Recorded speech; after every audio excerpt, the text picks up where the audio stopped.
जय हिंद दोस्तों, स्वागत है आपका हमारे एक नए वीडियो में। दोस्तों अभी भी एक साथ दो आरटीआई के रिप्लाई हमारे पास आ चुका है। तो आज के इस वीडियो में हम इन दोनों आरटीआई को देखने वाले हैं।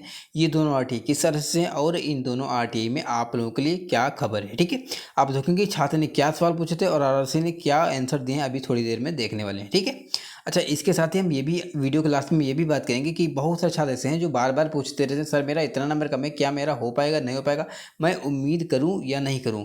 और मैंने देखा कि ऐसे भी छात्र वेट कर रहे हैं जिनका सिलेक्शन नहीं होने वाला है। ठीक है, क्योंकि आपने देखा होगा कि बढ़ा तो बहुत ज़्यादा है। इस बार में अगर बढ़ने की बात करें 8 नंबर 10 नंबर 12 नंबर बढ़ने की तो कोई लिमिट ही नहीं थी। तो इतना ज़्यादा नंबर बढ़ गया है। अब अगर आप पीटी पास है, आप सोच रहे हैं कि मेरा सिलेक्शन हो जाएगा, तो नहीं हो पाएगा। देखो बहुत ज़्यादा नंबर जिसका ज़्यादा है उसका सिलेक्शन कहाँ से हो जाएगा।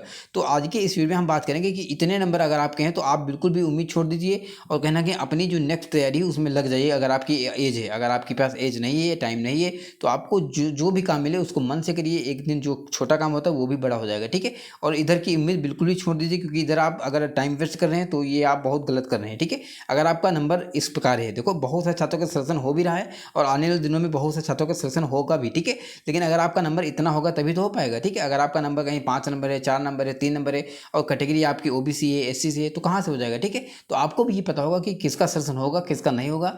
बट आपको कहीं ना कहीं अपने इधर अपडेट रहना है। ऐसा मैंने ऐसा नहीं बोला कि अपडेट नहीं रहना, आपके जोन में जो भी हो रहा है वो देखते रहना है, लेकिन इधर इसके सारे आपको सारा दिन बैठना बिल्कुल भी गलत है। ठीक है, अच्छा हम ये भी बात करेंगे वो कौन सी कैटेगरी जिनका सिलेक्शन 100% होने वाला है, उनको वेट करना चाहिए नहीं करना चाहिए, सब कुछ आज के लास्ट में हम ये इस वीडियो में बात करने वाले हैं। पहले हम दोनों आरटीआई के रिप्लाई देखेंगे, बाद में हम इस टॉपिक पर बात करेंगे, क्योंकि ये टॉपिक बहुत जरूरी। देखो मैं ऐसा नहीं हूँ कि आपको बता दूँ कि आपका हो जाएगा, सभी पीटी पास का हो जाएगा, आप लोग वीडियो रेगुलर देखो। देखो वीडियो देखने से कुछ नहीं होता। ठीक है, ऐसा नहीं है कि मैं बहुत बड़ा वो बन जाऊँगा। ठीक है, लेकिन आपके करियर के साथ मैं खिलवाड़ बिल्कुल भी मैं नहीं करूँगा।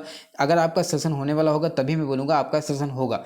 पिछले में बहुत सारे मतलब पुराने में आपने देखा होगा बहुत सारी डिग्री आई और मैंने उन्हीं को छात्रों को बोला कि आपका होगा, उन सारे छात्रों का हुआ भी। ठीक है, मैं ऐसा नहीं बोलता हूँ कि आपका 4 नंबर का में आपका हो जाएगा, कहाँ से हो जाएगा, ओबीसी में। ठीक है, देखो यूआर में तो 4-5 नंबर डिग्री हुआ है, लेकिन ओबीसी हो गया, एससी हो गया, एसटी हो गया, तो उसमें नहीं हो पाएगा। ठीक है, तो एक तो साफ बात है कि आपका ओबीसी है, एससी है, एसटी है, तो आपका अगर इतना नंबर है, अभी हम बताएंगे जितना नंबर है, तो आप उम्मीद छोड़ दीजिए और अपनी नेक्स्ट तैयारी में लग जाइए, क्योंकि आपका सिलेक्शन नहीं होने वाला है। देखो आपको थोड़ी देर के लिए बुरा लगेगा, लेकिन अभी आप अगर नेक्स्ट तैयारी में लग जाएंगे, आपकी दोबारा से जॉब लग जाएगी, तो कितनी अच्छी बात है। ठीक है, लेकिन अगर आप यहाँ पे टाइम वेस्ट करेंगे तो कुछ भी नहीं होने वाला। ठीक है, तो चलते हैं वीडियो को आगे लेकर बात करते हैं। लेकिन उससे पहले अगर आपने चैनल को सब्सक्राइब करेंगे, सभी छात्र चैनल को सब्सक्राइब कर लेंगे, ताकि आपको ऐसे real video time to time मिलते रहें। अगर आप हमारे टेलीग्राम ग्रुप में नहीं जुड़े हैं तो सभी छात्र टेलीग्राम ग्रुप में जुड़ जाइएगा। अगर आपके पास कोई आरटीआई, कोई कॉल डे कोई अपडेट है तो आप लोग वहाँ पे शेयर करिएगा। ठीक है, जिसका लिंक हमने वीडियो के डिस्क्रिप्शन बॉक्स में दे रखा है। ठीक है, आप चलते हैं वीडियो को आगे बात करते हैं अपडेट्स की।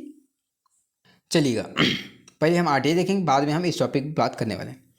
पहले आरटीआई की बात करें तो ये SCR south central Secunderabad zone का आरटीआई का रिप्लाई है। यहाँ पर देखेंगे 31/5/2024 लिखा हुआ है। क्या लिखा है? 31/5/2024, यानी कि कल ही का आरटीआई का रिप्लाई आया हुआ है। सिकंदराबाद जोन से सिकंदराबाद मंडल एक पड़ता है। देखो सिकंदराबाद जोन में, एससीआर जोन में 6 डिवीजन है और 6 डिवीजन में आपने देखा बहुत सारे डिवीजन का मैंने आरटीआई का रिप्लाई देखा, जहाँ पे अच्छे तरीके से वहाँ पे रिप्लाई दिया है। ठीक है, अब यहाँ पे सिकंदराबाद मंडल का आरटीआई का रिप्लाई जब आता है तो यहाँ पे छात्र ने पूछा था कि CNRC 012 ने level 1 how many candidate not joined all division RRC 01 2019, यानी कि कितने छात्र इस डिवीजन में ज्वाइनिंग नहीं किए। और दूसरा सवाल पूछा था तो कितने छात्र इस डिवीजन में रिजाइन किए हैं ज्वाइनिंग के बाद में। ठीक है, लेकिन यहाँ पे आप लोग देखेंगे इसका आंसर इन्होंने नहीं दिया। बाकी RRC मतलब बाकी जो डिवीजन है वो सेम क्वेश्चन का अच्छे तरीके से रिप्लाई कर रहे हैं, लेकिन एक ये अनोखे हैं जिनका अच्छे तरीके से इस सवाल का भी अच्छे तरीके से यहाँ पे रिप्लाई नहीं किया गया। ठीक है, तो क्या यह सही? बिल्कुल भी सही नहीं। छात्र ने आरटीआई का रिप्लाई किया, मतलब कहेंगे आरटीआई किया है, और एक बार नहीं 10-10 बार छात्र आरटीआई करते हैं और आप लोग जब सवाल का रिप्लाई नहीं करते हो तो आरटीआई करने का मतलब ही क्या हुआ? जबकि आप इस सवाल का अच्छे तरीके से रिप्लाई कर सकते थे, लेकिन नहीं करते हैं। क्या नहीं करते हैं भाई? मनमानी है। ठीक है, करेंगे चाहे नहीं करेंगे, छात्र क्या ही कर सकता है। ठीक है, तो यहाँ पे देखेंगे कोई भी आरटीआई का रिप्लाई नहीं आया है। ठीक है,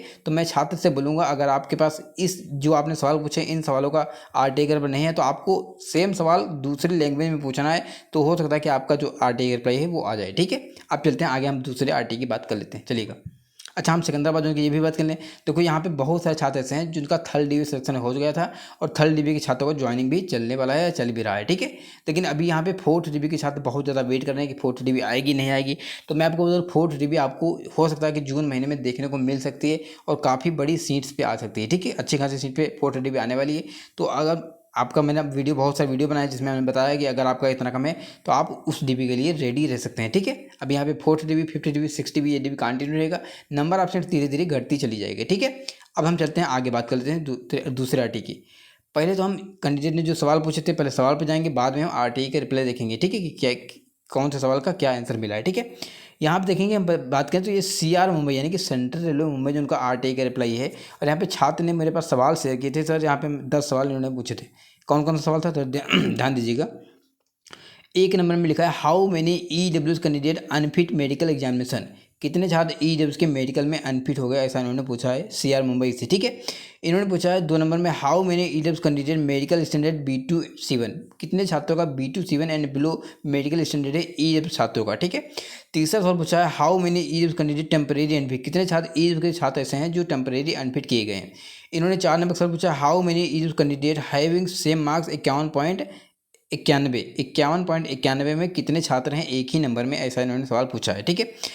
5वां नंबर का सवाल पूछा how many only EWS candidate 51.91 between 2 52.95, यानी कि आपको पता होगा कि यहाँ पे जो फाइनल कटाव लगा है वो 52.95 लगा है, ठीक है। तो इसके और इसके बीच में कितने छात्र हैं, ऐसा इन्होंने पूछा है EWS के PT पास, ठीक है। इन्होंने 6 नंबर का सवाल पूछा how many candidate empanelment in EWS category, EWS छात्रों का कितने का पैनल आ चुका है, ऐसा इन्होंने पूछा है। How many candidate not joining after panel till date, कितने छात्र EWS के ऐसे हैं जो ज्वाइनिंग नहीं किए हैं, ठीक है, पैनल आने के बाद में, ऐसा उन्होंने पूछा है।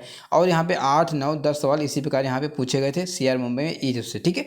आपको ये पता होगा यहाँ पे अभी तक 6 DB आ चुकी हैं और 7वीं DB तैयारी में है और बहुत जल्द आपको हो सकता है कि इसी महीने में बहुत जल्द देखने को मिल सकती है, ठीक है। मिड जून तक इस जून की जो DB है वो काफ़ी जल्दी मतलब कहीं ना कहीं आ सकती है, कि इसकी उम्मीदें ज़्यादा लग रही हैं, ठीक है। फिलहाल में क्या होने वाला अभी कुछ आने वाले दिनों में आपको पता ही लग जाएगा, आपको भी वेट करना है, ठीक है। तो यहाँ पे सवाल पूछे गए, अब हम देखते हैं क्या आंसर मिले हैं। देखो सारे सवाल काफ़ी अच्छे थे और सभी सवालों के आंसर देने वाले थे, लेकिन RRC ने क्या किया, देखो सेंट्रल रेलवे मुंबई लिखा है, यहाँ पे 28/5/2024 लिखा है, यहाँ पे क्या लिखा है, यहाँ पे लिखा है 1 से 10, और यहाँ पे आप देख सकते हैं रिमार्क में क्या लिखा है, ठीक है। तो देखो जितने सवाल छात्र ने पूछे थे सभी सवाल बहुत अच्छे थे, 1 नंबर के सवाल थे और सभी सवालों का आंसर इनको देना चाहिए था, क्योंकि RTI का मतलब यही होता है कि जब छात्र RTI करते हैं सवाल पूछते तो आपको रिप्लाई करना चाहिए, थोड़ी सी मेहनत लगेगी डाटा निकालने में, लेकिन ये लोग क्या करते हैं डाटा निकालने की मतलब कोई भी डाटा निकालने की कोशिश नहीं करते हैं और सीधा यहीं मतलब प्रिंट आउट मतलब कहीं ना कहीं कॉपी पेस्ट करके यहीं वाला डाल देते हैं, ठीक है। तो सेंट्रल मुंबई से अभी तक एक भी RTI का रिप्लाई सही से नहीं आया, किसी भी कैटेगरी का नॉट ज्वाइनिंग डाटा नहीं पता लग रहा है, ना ही कोई मतलब कहीं ना कहीं डिजाइन का पता लग रहा है। कुछ 100 में एक RTI का रिप्लाई तो आ ही जाएगा, लेकिन RTI का रिप्लाई देना चाहिए। देखो यहाँ पे ना ही OBC का लगा, ना यूआर का लगा, ना SC ST कोई किसी का भी नहीं लग रहा है, ठीक है। तो कहीं ना कहीं छात्रों के साथ ये गलत हो रहा है, आप ना ही कोई डाटा ओपन कर रहे हो, ना ही कोई RTI का रिप्लाई कर रहे हो, ना ही कोई नोटिस निकाल रहे हो, तो ऐसे कैसे काम चलेगा, ठीक है। कहीं ना कहीं छात्रों के मन में थोड़ा सा संकोच होता है, उसको कहीं ना कहीं क्लियर करना चाहिए और नोटिस निकालनी चाहिए कि हम इस कैटेगरी को कॉल नहीं करने, तो हमारे पास ये रीजन है, इस कॉल कैटेगरी का कॉल हम इस समय करेंगे, तो छात्र इससे क्लियर रहते हैं, ठीक है। फिलहाल में आप लोग क्या ही कर सकते हैं, जो करेंगे RRC वाले करेंगे, आपको वेट ही करना है, ठीक है। अब हम बात करते हैं जो बहुत ज़रूरी चीज़ है कि बहुत से छात्र ऐसे हैं जिनका 4 नंबर कम है, 5 नंबर कम है, 6 नंबर कम है, 10 नंबर कम है। अभी छात्र वो उम्मीद लगाए बैठे हैं कि सर मेरा सिलेक्शन हो पाएगा। देखो ये तो आपको भी पता होगा कि OBC में हम बात करें, OBC तो किसी भी जोन में क्या होगा, OBC में बात करें तो किसी जोन में 501 छात्र, एक नंबर में 500 छात्र हैं, किसी में 600 हैं, किसी में 400 हैं, और 400 से तो कम किसी भी RRC में OBC के छात्र इसमें नहीं है, ठीक है। तो कहीं ना कहीं OBC जो डिक्रीज होता है वो नंबर ऑफ सीट्स पे डिपेंड करता है, ठीक है। अगर आपकी इस मतलब 500 सीट आएगी तब कहीं ना एक नंबर डिक्रीज हो पाएगा, वो भी कहीं कहीं जोन में, कहीं कहीं जोन में तो 500 से भी ज़्यादा है, ठीक है। तो OBC के जो भी छात्र हैं, और मैं आपको बोल दूँ अभी आपका 2 नंबर से ऊपर है, 2 नंबर से ज़्यादा कम है, तो आपको इधर की उम्मीद छोड़ देना है, और कहीं क्या करना है, आपको नेक्स्ट लेवल की तैयारी अच्छे तरीके से करना है, ठीक है। अगर आपको 2 नंबर, देखो लास्ट तक 2 नंबर तो आराम से जाएगा अभी से, ठीक है, क्योंकि धीरे धीरे डिक्रीज होता उतना वहाँ तक पहुँच जाता है, क्योंकि अभी बहुत सारे DB आना बाकी हैं।